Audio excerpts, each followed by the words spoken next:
Hello আমার প্রিয় বন্ধুরা, মারাঠা রাজ্যের এক পরম গণেশ ভক্ত পণ্ডিত যার নাম ছিল গণপতি ভট্ট শ্রীক্ষেত্র পুরীতে এসেছিলেন জগন্নাথ দর্শন করতে।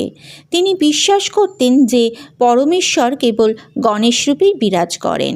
মন্দিরে এসে যখন তিনি জগন্নাথ দেবের কাঠের তৈরি মূর্তি দর্শন করলেন তখন তিনি কিছুটা ক্ষুণ্ণ হলেন, কারণ তিনি তার ইষ্টদেবতা গণেশের রূপ দেখতে পাননি।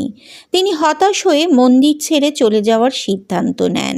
ভক্তের এই মনোকষ্ট দূর করার জন্য জগন্নাথ দেব মন্দিরের সেবকদের স্বপ্নদেশ দেন। পরদিন জ্যৈষ্ঠ পূর্ণিমার স্নানযাত্রার সময় মহাপ্রভু এবং বলভদ্র দেবকে হাতি তথা গণেশ রূপে সাজানো হয়। গণপতি ভট্ট যখন স্বপ্নবেদীতে এই অলৌকিক দৃশ্য দেখেন তখন তিনি বুঝতে পারেন যে জগন্নাথই সর্বরূপী এবং তিনি তার পরমারাধ্য গণেশ। জয় জগন্নাথ।